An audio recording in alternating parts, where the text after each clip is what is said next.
November the 20th, 1943. Betio Island, Tarawa Atoll. The first American amphibian tractors crawl out of the lagoon, smoke and grind toward a strip of coral so small it almost disappears beneath the guns. Ahead of them, Japanese machine guns wait behind coconut logs, concrete, coral rock, and sand. Behind them, battleships still thunder, carrier aircraft still circle, and thousands of Marines of the 2nd Marine Division believe the bombardment has broken the island open. Then, the reef appears. The water is too shallow. The landing craft stops short. Men who expect to ride to the beach now climb into the lagoon with rifles over their heads, and the Japanese gunners begin to cut the water apart. In that instant, the private truth inside the Japanese command becomes visible. They have built Betio not merely to defend an airfield, but to discover whether the United States Marine Corps can be killed before it can stand. The island is barely 2 miles long and less than a mile wide at its broadest point. But in late 1943, it is one of the most important pieces of coral in the Central Pacific. Betio sits at the southwest corner of Tarawa Atoll in the Gilbert Islands, almost halfway between Hawaii and the larger Japanese defensive perimeter. Its airstrip gives aircraft a stepping stone toward the Marshalls, then the Marianas, then the approaches to Japan itself. For Admiral Chester W. Nimitz, commanding the Pacific Ocean areas, this is the first hard blow in a new route across the ocean. For Admiral Raymond A. Spruance and Rear Admiral Richmond Kelly Turner, Operation Galvanic is a test of carrier power, naval gunfire, logistics, and amphibious doctrine. But for the Marines who are lowering themselves down cargo nets in the dark, strategy is suddenly very simple. Survive the reef, reach the seawall, and keep moving. The men chosen for the assault are the 2nd Marine Division under Major General Julian C. Smith. They are veterans of Guadalcanal, but Tarawa is different. Guadalcanal has been a campaign of jungle, airfields, naval nights, and months of attrition. Betio is a fortress compressed into a few thousand yards. The division's main assault elements come from the 2nd Marines and the 8th Marines, with the 6th Marines held as the floating reserve. Colonel David M. Shoup, commanding the 2nd Marines, carries a heavy burden because he must help direct the troops already ashore, even as the battle tears apart communications. Major Henry P. Jim Crow leads 2nd Battalion, 8th Marines. Major William K. Jones waits with 1st Battalion, 6th Marines. Major Michael P. Ryan will soon gather fragments of units into a fighting force on the western end of the island. None of them knows that this beach will become a measuring device for the future of amphibious warfare. Across the island, Rear Admiral Keiji Shibazaki commands the Japanese defense. He is not careless, and he is not naive.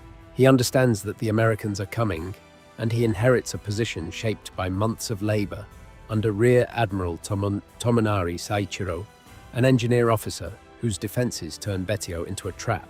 The garrison includes the 3rd Special Base Force, the 7th Sasebo Special Naval Landing Force under Commander Takeo Sugai, construction troops, and Korean laborers forced into Japanese service. Around them stand roughly 500 pillboxes, blockhouses, rifle pits, and gun positions. There are 8-inch coastal guns, 75mm pieces, dual-purpose weapons, 13mm heavy machine guns, light tanks, mines, barbed wire, and trenches connecting the strongpoints. Japanese planners expect the lagoon, the reef, and the tide to do what bullets alone cannot do. They plan to break the landing before American strength can organize. That is the private admission behind the public boast. Shibazaki is remembered for declaring that 1,000,000 men could not take Tarawa in 100 years. But the real admission is written in concrete. The Japanese defenders do not dismiss the Marines as ordinary troops. They prepare for them as specialists, as shock troops, as men trained to cross water under fire and turn a beach into a battlefield. Every gun angled toward the reef says the same thing. If the Marines reach the sand in formation, if they bring artillery, tanks, engineers, flamethrowers, and radios together, the island may fall, so the Japanese strategy is to make the lagoon itself a killing ground. Stop the landing craft, pin the assault teams in the water, turn the first, minutes into such a massacre that command collapses before the Marines can become a coherent force. For Washington, Pearl Harbor, and Tokyo, the stakes are larger than Betio.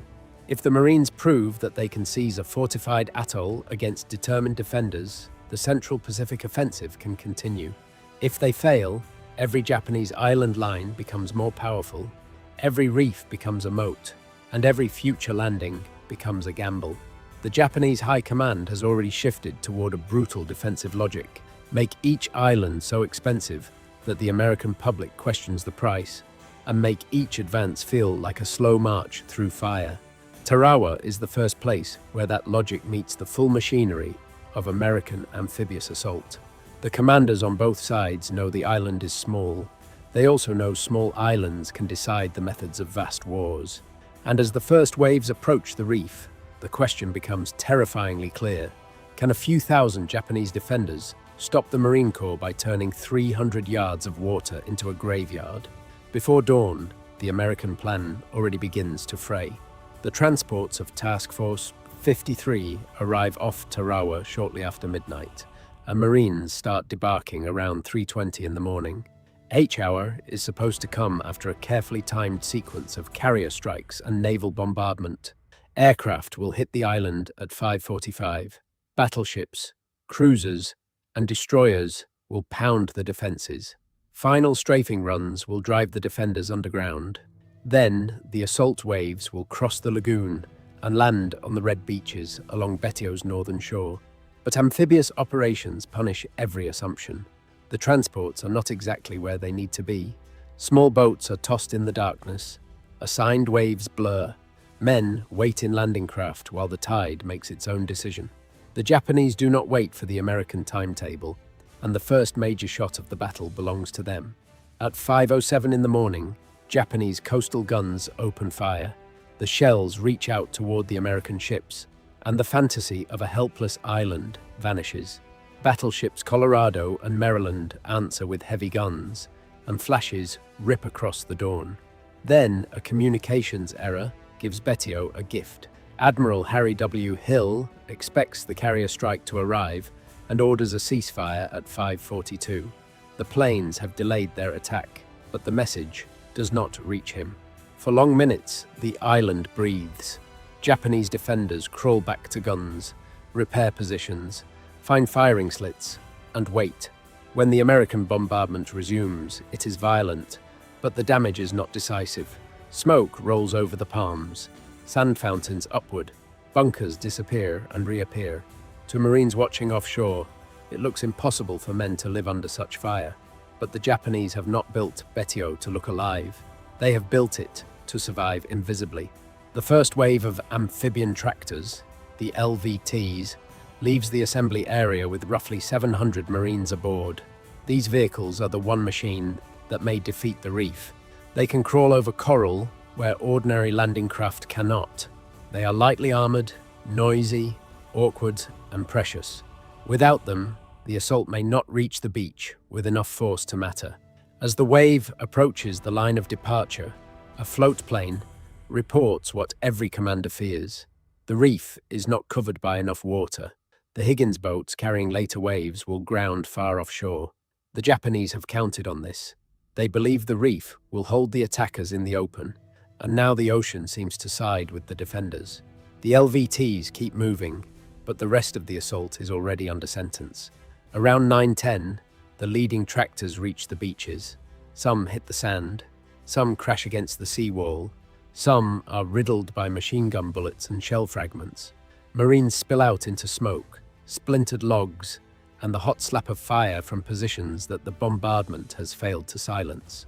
On Red Beach 1, Red Beach 2, and Red Beach 3, the geometry of death is perfect. The re-entrant between Red 1 and Red 2 allows Japanese guns to fire along the shoreline rather than merely at it. The long pier divides the chaos. Disabled tractors burn in the shallows. The first Marines who reach cover find that cover is only a coconut log wall, low enough to crawl behind and thin enough to feel temporary. Behind them, the next waves are still trapped on the reef, the men in the grounded. Landing craft now face a choice that no training can make easy. Stay in the boats and die under anti-boat guns, or climb into the lagoon and walk. They choose the water. Hundreds of Marines step off the reef into channels and potholes, some sinking to their waists, some to their chests, rifles held above the surface, helmets bobbing through the spray. Machine gun rounds stitch the lagoon around them. Mortar bursts, throw up grey water and red mist. Men fall, vanish, stand again, or do not stand at all. The wounded cling to coral heads. Packs pull bodies down. The sun rises into smoke, and every yard toward Betio makes each man a larger target. This is the Japanese plan working exactly as intended, and for a few terrible hours, it looks as if the plan may be enough. Colonel David Shoup is still offshore at first, trapped in the same confusion consuming the assault. Then his boat moves toward the pier, and he pushes into the battle. A shell fragment wounds him in the leg, but he gets himself into the water and reaches the limited shelter of the pier area. From there, surrounded by floating bodies, dead fish, broken boats, and the metallic crack of bullets, he begins to command. His radio becomes one of the most important weapons on Tarawa. He needs reserves, half-tracks, artillery, tanks, and accurate naval gunfire. He has only fragments. Units are mixed.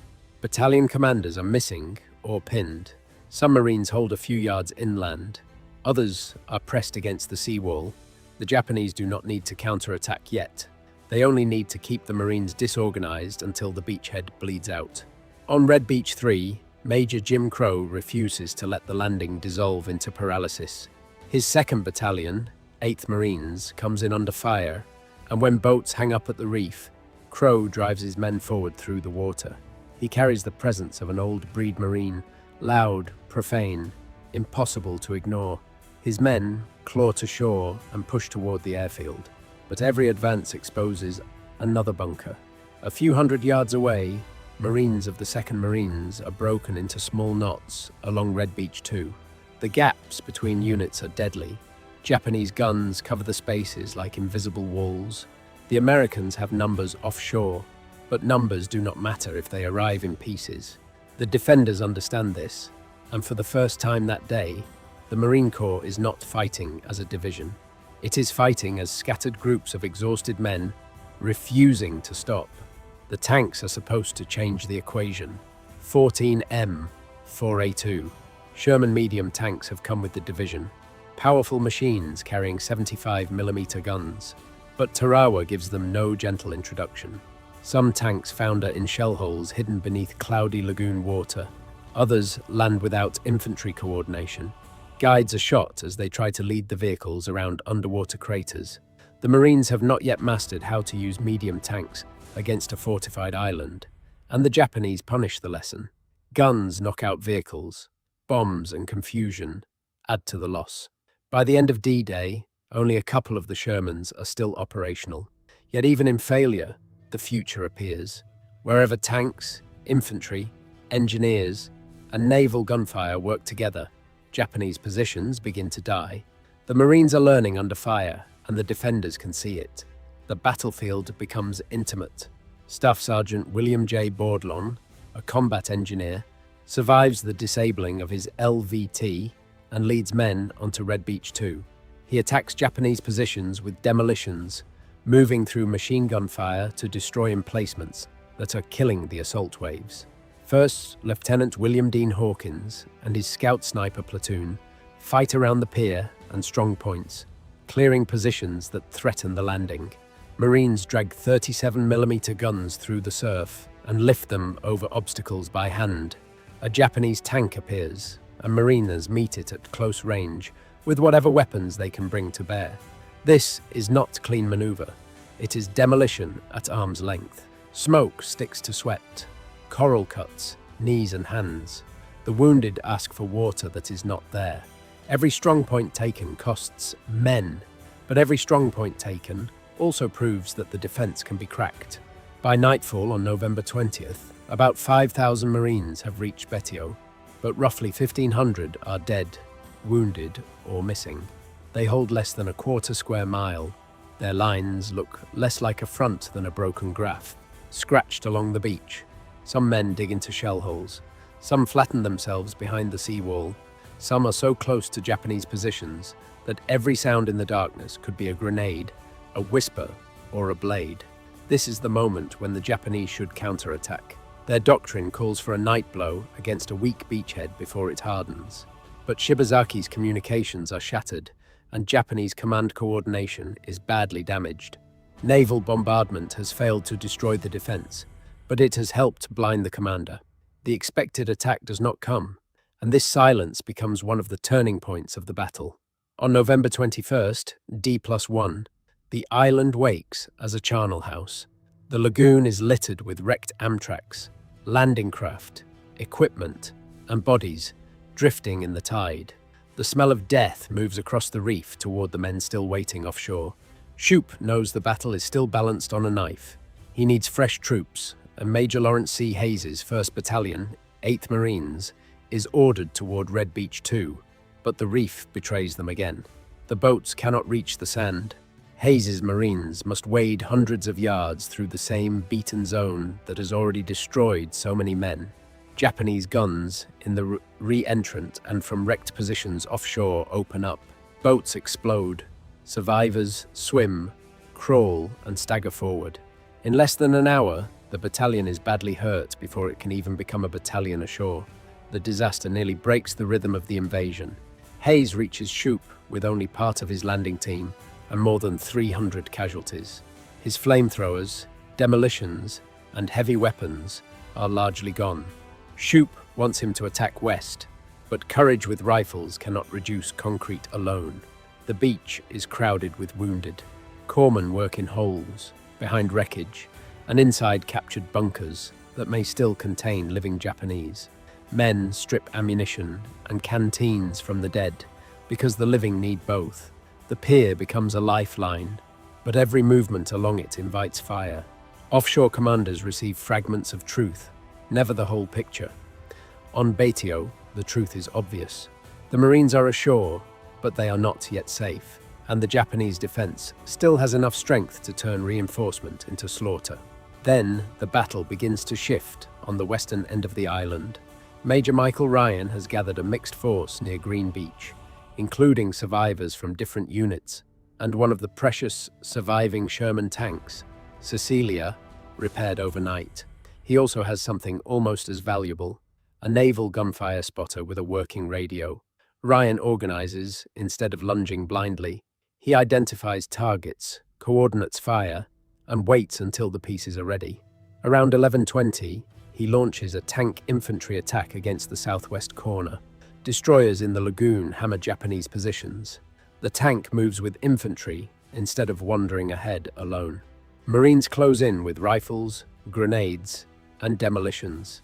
Within an hour, Ryan's force seizes Green Beach. For the first time, the division has a place where reinforcements can land with some order, and that changes everything. This is the unexpected turning point the Japanese defenders cannot reverse. Their plan depends on keeping every landing costly, confused, and exposed. Green Beach creates a crack in that plan. Major General Julian Smith and his staff now see a way to bring in the 6th Marines without feeding them into the Red Beach killing zones. Lieutenant Colonel Raymond L. Murray's 2nd Battalion, 6th Marines, moves toward Bairiki to block any Japanese escape. Major William K. Jones's 1st Battalion, 6th Marines, prepares to come ashore on Green Beach. The process is slow, maddening, and dangerous. Rubber boats are towed across the water. Supplies are lost. One LVT hits a mine and is thrown upward in a blast. But Jones's Marines reach Betio largely intact after dark. A fresh battalion is now on the island, and Japanese private confidence begins to turn into something colder. By late afternoon, on D+1, the Marines sense momentum. Lieutenant Colonel Presley Rixey's pack howitzers add close artillery support at brutal ranges. Destroyers answer requests with direct fire. Ammunition and water begin to move forward with more reliability. Exhausted Marines see fresh men landing and understand that the beachhead is no longer a dying pocket. Shoup sends a situation report that admits casualties are heavy, but insists the combat efficiency of the force is winning. That phrase matters because it captures the thing Japanese commanders privately underestimate. They expect casualties to paralyze the assault. They expect shock, isolation, heat, and fear to turn American units into stranded survivors. Instead, the Marines convert suffering into procedure. They build supply lines out of wreckage. They organize leaderless men. They turn disabled vehicles into cover. They make the beachhead uglier, but stronger. Night falls again, and Colonel Merritt A.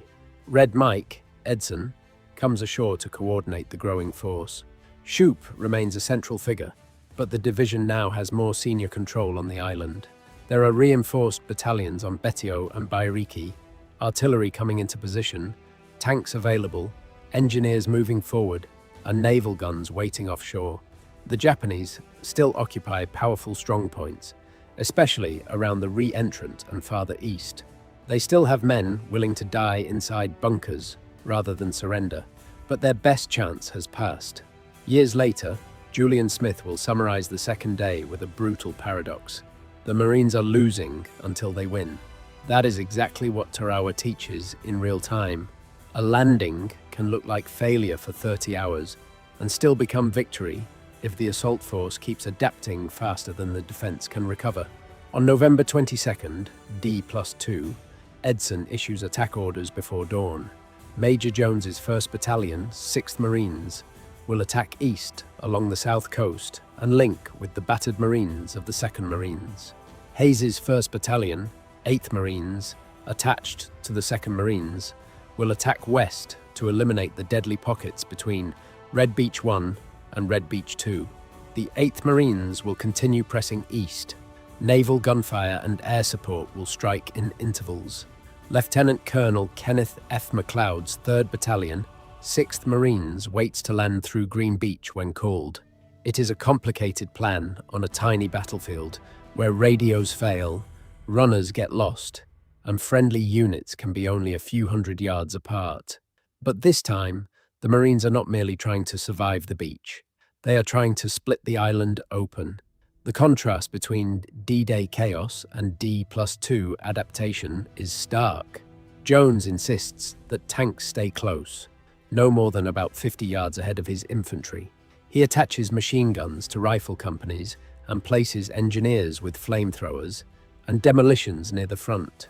The zone of advance is narrow, sometimes only about 100 yards wide, squeezed between the airfield and the southern shore. Yet the attack moves. Marines advance behind the surviving Shermans, using the tanks to blast firing ports, while riflemen and engineers close on the positions.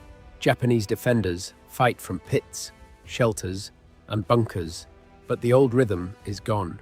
They are no longer shooting helpless men in the water.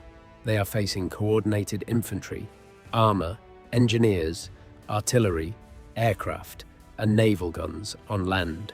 Within 3 hours, Jones's battalion kills roughly 250 defenders and links with the 2nd Marines. The heat becomes its own weapon. Betio's white sand reflects the sun until it feels like ash from a furnace.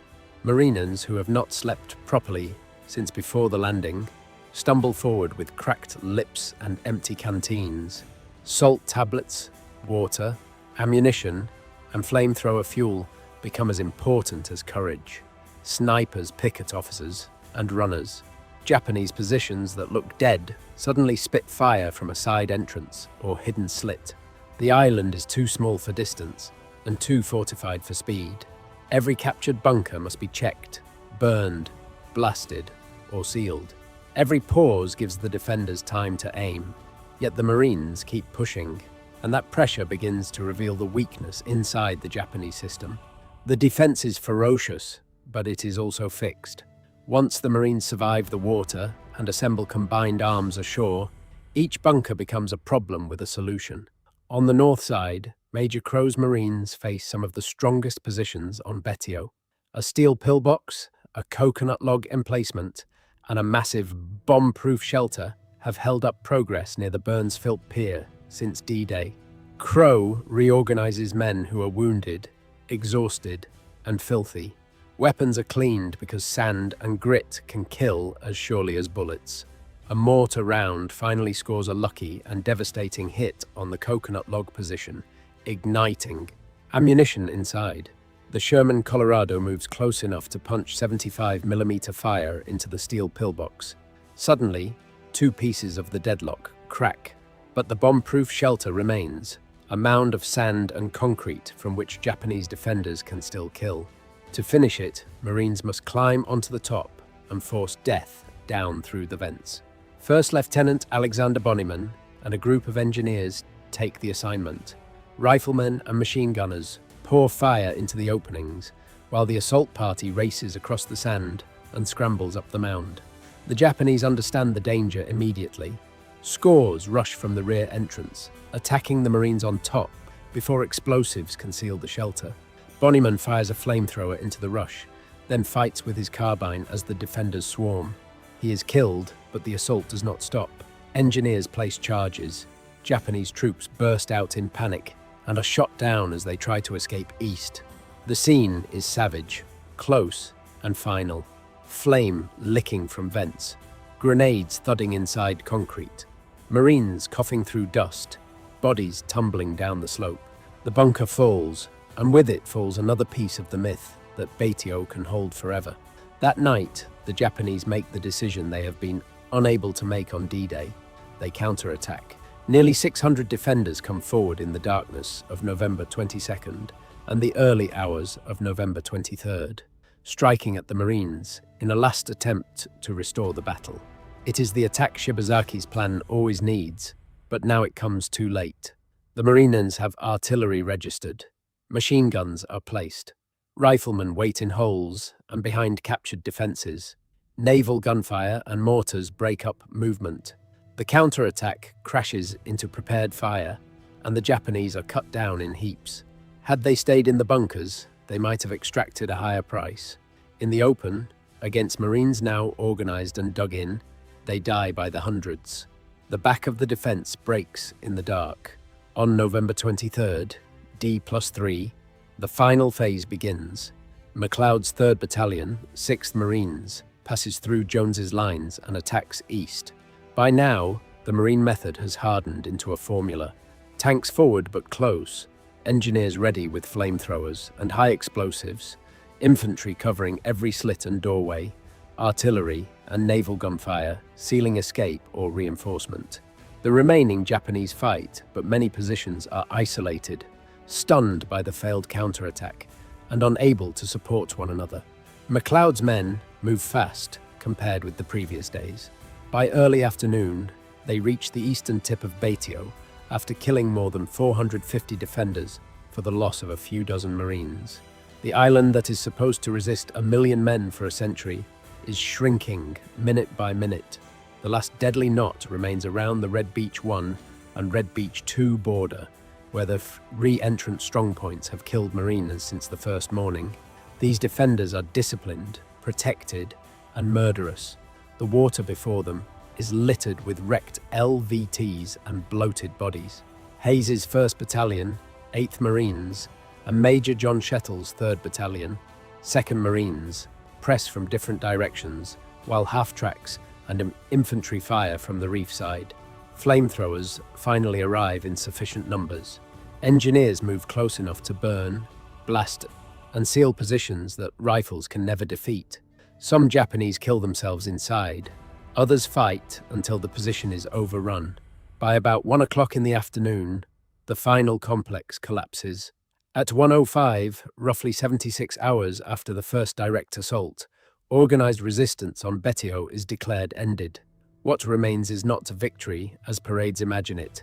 It is heat, flies, shattered concrete, burned palms, wrecked tractors, stranded boats, and men too tired to celebrate. Chaplains and burial parties move through scenes no nation wants to remember, but no army can escape. Some bodies are so damaged that identification becomes almost impossible. Tides have carried Marines out beyond the reef. Corpsmen who have spent 3 days crawling under fire now move among the living and the dead with the same exhausted tenderness. The Japanese garrison is nearly annihilated. Out of roughly 4,800 defenders and laborers on Baitio, about 4,690 are killed. Only 17 Japanese soldiers and 129 Korean laborers are captured. The Marines have not taken a fortress from an enemy willing to retreat. They have taken it from a garrison, ordered, trained, and prepared to disappear. The American cost is staggering. The 2nd Marine Division loses 997 Marines and 30 Navy medical personnel killed. Another 88 Marines are missing and presumed dead. More than 2,200 Marines and 59 sailors are wounded. Total casualties reach 3,407 in 76 hours. The 2nd Amphibian Tractor Battalion is gutted, losing more than half its command and all but 35 of the 125 LVTs used at Baitio. Some battalions are reduced to shadows. The ratio of dead to wounded is frighteningly high because men are hit in open water, on exposed reef, and in fire lanes where aid cannot reach them quickly. America sees the photographs and reads the reports, and the country recoils. How can so many men die for a place most citizens cannot find on a map? The controversy reaches Washington fast. Newspaper headlines describe bloody beaches and grim surprises. Families demand explanations. Some officers criticize frontal assault. General Holland M. Smith compares the landing's cost to the terrible infantry charges of older wars. General Douglas MacArthur, fighting along a different Pacific axis, condemns such Navy-led attacks as unnecessary slaughter. Congress considers investigation. Yet the commanders who planned and fought the Central Pacific Campaign do not discard Tarawa. Nimitz understands the island's cruel arithmetic. Baitio has opened the door to the Marshals, and its airfield gives the next operations support. More important, Tarawa has taught lessons in the only language war never ignores: paid experience. The price is appalling, but the knowledge is immediate. The first lesson is the reef. No future amphibious commander can assume that ordinary landing craft will reach the beach. LVTs are no longer logistical curiosities. They are assault vehicles, essential to crossing coral and keeping formations alive. The Marines demand more of them, better armored, better armed, and available in far greater numbers. The second lesson is bombardment. Short, spectacular shellings does not guarantee destruction of a dug-in defender. Concrete, coral, and coconut logs can absorb punishment that looks decisive from offshore. Naval gunfire must be longer, closer, better observed, and tied directly to the troops moving inland. The third lesson is underwater knowledge. Reefs, tides, mines, and obstacles are not details. They are battlefields before the beach. Every future landing must know them before men step into the water. The Japanese also learn, but their lesson is darker. Baitio confirms that American Marines can absorb punishment that Japanese planners believe should stop a landing. They can lose tractors, tanks, radios, officers, boats, and whole waves of men and still reorganize. They can turn naval guns into bunker killers, tanks into mobile artillery, engineers into the decisive arm of close assault, and scattered survivors into attack groups. But the Japanese see something else too. They see the price. If one tiny island can cost the Americans more than 3,000 casualties, then deeper defense, better caves, stronger artillery, and more disciplined fire plans may bleed the advance even more. Tarawa points forward not only to improved American amphibious warfare, but to the brutal Japanese defenses of Palayu, Iwo Jima, and Okinawa. That is the real private admission of 1943. Japanese commanders do not need to say that the Marines are invincible, because Tarawa proves they are not. Marines bleed terribly. They make mistakes. Their tanks founder. Their radios fail. Their first waves are nearly destroyed. But Japanese commanders must admit something more dangerous. The Marines are willing and able to continue inside catastrophe. They do not require a perfect plan to keep fighting. They can convert failed landings into footholds, footholds into beachheads, and beachheads into coordinated assaults. Against an enemy who expects shock to produce paralysis, that endurance is devastating. Betio does not show an army immune to fear. It shows a force that keeps functioning while afraid, wounded, thirsty, and surrounded. For the Marine Corps, Tarawa becomes a textbook written in blood. At Kwajalein and Eniwetok, the lessons appear quickly. More LV better coordination, more careful fire support, more attention to tides, reefs, and beach obstacles. In the Marianas, at Saipan and Tinian, the same hard knowledge carries forward. At Iwo Jima, Marines again face an island designed to survive bombardment and demand a terrible price. At Okinawa, the scale becomes larger still. Each battle is different, but Tarawa stands near the beginning of the chain as the moment when American amphibious doctrine meets a modern island fortress and survives its own near failure. The victory is not clean, but it is transformative. On Betio, the Japanese belief in the perfect killing zone fails by inches, not by grand gestures.